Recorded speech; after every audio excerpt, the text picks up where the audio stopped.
What's up, guys? Welcome back. My nationwide food tour is coming to an end. One of the stars of the show of the food tour has been my braised short ribs, and if you weren't lucky enough to make it to the event, have no fear. I'm going to show you how to make it happen at home. Meet me in the kitchen. Let's make it happen. Tender, use a plastic fork. Just take this with me. It'll get more tender than that. There we go. Perfect. What is that? All right, guys, first things first, let's take a look at these ingredients. I'm going to make this today exactly how I make it at the restaurant or on the food tour. Here we have some beautiful boneless short ribs. We got these from Wegmans. We got the mirepoix, which is comprised of carrots, celery, onion. We got some garlic, a little tomato paste, some Grey Poupon Dijon mustard, beef broth, some fresh herbs, the kind you cook with, not the kind that cook you. Got a little beef base, and you got to have some salt. I even have the same dish that I use at the restaurant. All right, guys, first things first, when it comes to the short rib, you want to go ahead and salt it heavily. I like to do this 24 hours in advance if I have the time. So like for the food tour or at the restaurant, we'll do what's called a dry brine, is go ahead and salt them and get them in the fridge and allow that salt some time to really penetrate the meat. But if you're in a rush, you can do this maybe like an hour or so in advance. The longer, the better. You want to do maybe at least 24 hours if you got the time. But if not, you know, an hour will get the job done. I like to just use salt initially for a couple of reasons. Number one, and most importantly, a lot of like the pepper and the dried herbs and things that are in seasoning, you know, blends, those things tend to burn at high heat when you go to sear the short rib. And that's going to impact your crust. And it's going to kind of make your braising liquid start to taste a little bit bitter as those products burn. Salt is not going to do that. You're going to get a beautiful crust on the short rib, and most importantly, you're not going to mess up that braising liquid when we go to get the fond up off the bottom of the skillet. So that's why I like to go with just salt. We're obviously going to add plenty of seasoning to the braising liquid, but I don't want to mess things up by burning up all the dried herbs and black pepper and all that good stuff at the bottom of the skillet. Set yourself up for success, and in my opinion, this is the way to do it. So heavy salt application on all sides. Pop that in the fridge overnight or for as much time as you got. And this episode is sponsored by Nature's Sweet. October is Fair Trade Month, and all of Nature's Sweet's tomatoes are Fair Trade certified. Nature's Sweet has one of the strongest fair trade programs to provide workers with education opportunities and funds for community development projects. Fair trade supports safe working conditions, environmental protection, sustainable livelihoods, and community development funds. By participating in fair trade, it results in not only more ethical farming practices, but better quality produce. Through Nature's Sweet's community development program, more than $4 million has been directed to providing workers with livable wages, literacy, and education opportunities, and funds for community development projects. More than $2 million will be generated annually to support the program and community development projects at Nature's Sweet facilities, such as dental cleanings and services, nutrition counseling and healthy food.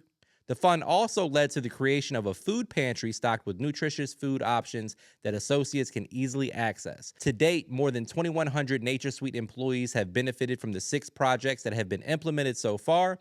Nature's Sweet has expanded the fair trade program with multiple partners in the industry, and it is estimated that the program is impacting more than 10,000 agricultural workers. So help celebrate Fair Trade Month this month and go to the store and grab some Nature's Sweet products. I absolutely love their tomatoes, and I think you'll like it too. Again, help celebrate Fair Trade Month this month and hit the grocery store and grab you some Nature's Sweet tomatoes. There's a few major keys when it comes to making a good braised short rib. Number one, you want to salt it adequately. We've already done that. That's going to help us get a nice sear on the exterior of the short rib too.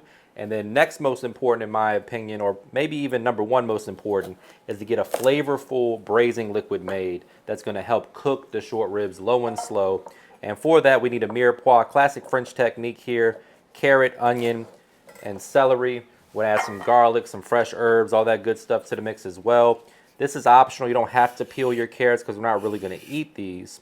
But I always do it just out of habit. We're going to go ahead and peel the carrots, chop them up, and then we'll go ahead and chop the onion and celery as well. All right, so you want to cut everything about the same size. That way, you know, it cooks at the same rate. As far as the onion goes, we're going to peel the skin off of this onion. No right or wrong way to do this, really. We're going to leave the garlic whole. I'm just going to smash it. It's going to roast right there in the bottom of the pan that we're roasting this in. Now, you can do this in a pressure cooker. You can do this in a slow cooker. You can use a hotel pan like we're using today, or a half a hotel pan. Or you can do it in a foil pan, a Dutch oven, literally whatever you got, guys. Casserole dish, anything that's oven safe, you're good to go if you're doing it in the oven. Obviously, if you're using a pressure cooker, you don't have to use the oven. But pressure cookers be your fastest method. Probably get it done in about an hour.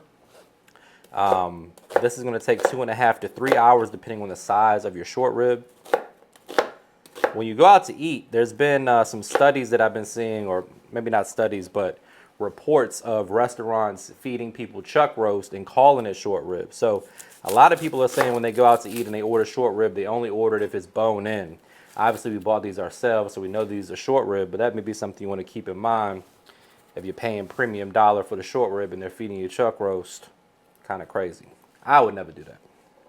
We got our garlic, we got our onion, we got our celery, we got our carrots. All right, guys, now we have our pot or skillet nice and warm. We're going to add a couple tablespoons of avocado oil or vegetable oil, whatever you got, really. Something with a high smoke point, that way it doesn't burn up. Once it gets smoking hot, we're going to go ahead and sear the short ribs. In the restaurant, we do this on a flat top griddle, but obviously we don't have that here at home, so we're going to use a nice sized pot. Then we're going to add our veggies to this, and this will be the same thing we make our braising liquid in. We'll pour that into the pan that we're putting into the oven. Let's wait for it to get a little bit hotter. I think we're almost there.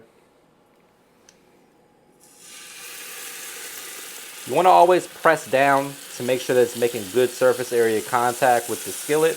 That's going to ensure you get a nice crust, also called the Maillard reaction, which is basically just the caramelization of the protein. That gives you that nice brown exterior that you like on steak and chicken and short ribs.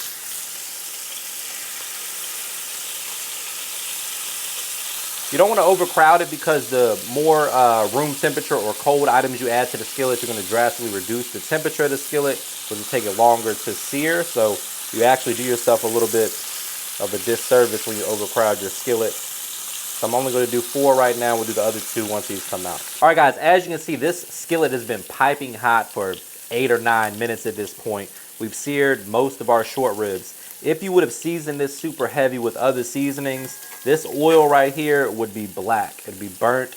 But as you can see, our skillet is still nice and clean. The oil is still nice and clean. So when we go to add the rest of our components to make the braising liquid, it's not going to be all bitter from burnt herbs and pepper.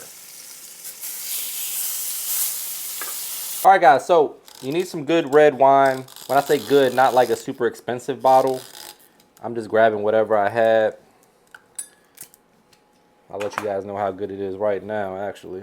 Might as well. Make sure you taste as you go. Very important when it comes to cooking.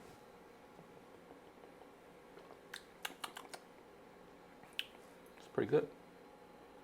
Napa Valley. All right, so I killed the heat. That way the oil's not scorching hot when we go to add our veggies. It's still going to be pretty hot, though. Well, not that hot. We're going to go ahead and get the veggies in there. I'll turn the heat back on. We don't want to burn anything. If you burn anything, the flavor profile turns bitter, and we're trying to avoid that at all costs. So in goes the onions, the carrots, the celery. We're going to add the tomato paste, the Dijon mustard. We'll go ahead and throw this garlic head right on in there too. We got our herbs that we're going to add in a minute. But right now we just want to wake up the flavor of the veggies here. Immediately it's smelling good once that garlic and onions hit that oil. And we're just going to move this around in the skillet, allow them to start to sweat down a little bit. And that's when we're going to add in the tomato paste and the Dijon mustard, deglaze with the red wine and some beef broth, and then we'll get this in the oven. Let me know in the comments what your favorite red wine is. I'm a Napa Valley guy for sure. My favorite of all time is probably Caymus. A little bit expensive. For a cheaper price point, you can go with something like Prisoner. Sourdough is even cheaper than that, made by the same vineyard. Delicious stuff. Nothing better than some good red wine with some short ribs. If you're not cooking with alcohol, you can skip the red wine and just use beef broth only. And then pour me a glass, because I'm going to drink it. If you're not going to drink it, no big deal.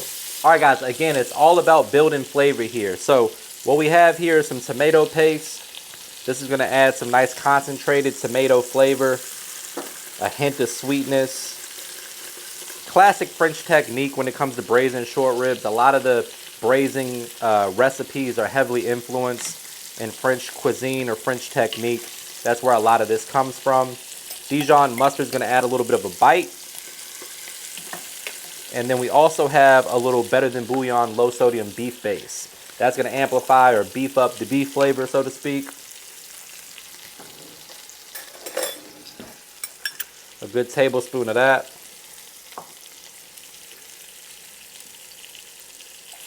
And then I'm just going to work that in as well. Just get everything coated in it, almost form like a paste amongst the mirepoix here. And just let it kind of cook. You want to monitor your heat. You don't want anything to burn, so just keep adjusting the heat. Keep it low. And then we're going to turn it up now that we've got it worked in. So we're going to increase the heat just a little bit. That way when that red wine hits the skillet, you can get up any brown bits that's on the bottom. And you can start to kind of cook down or reduce that wine before we add in the beef broth.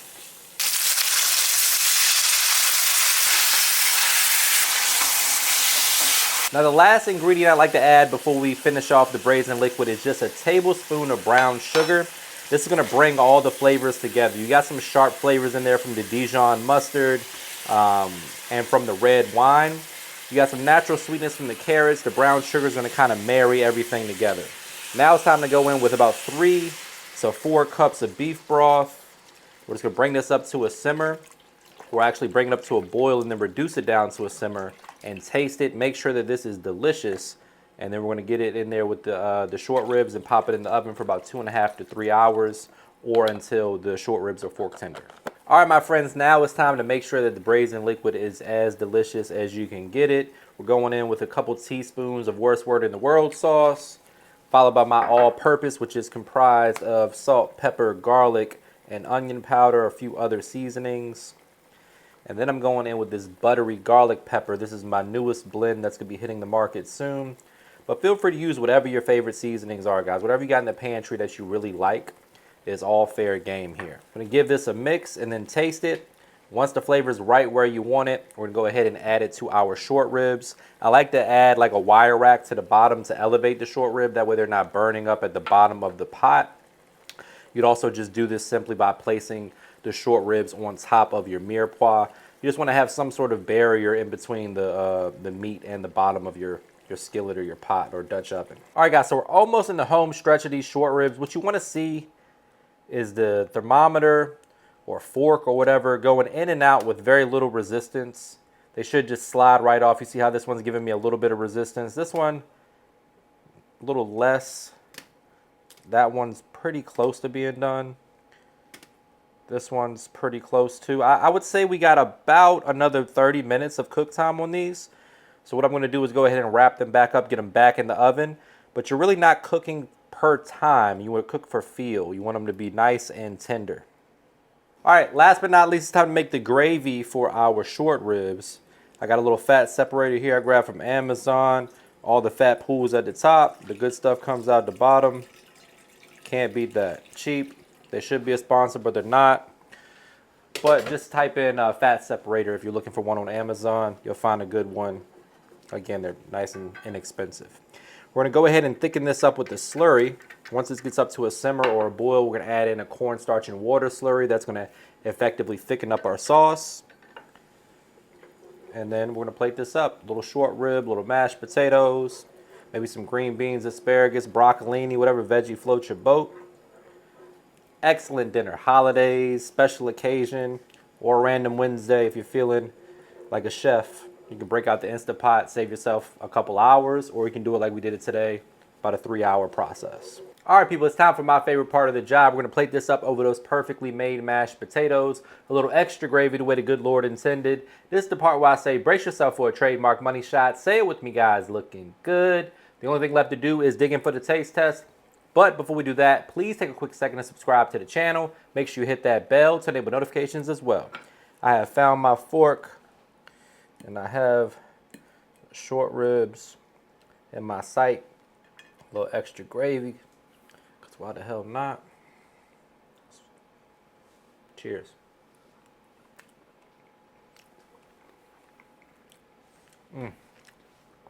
Tender as a mother's love. 2, 1.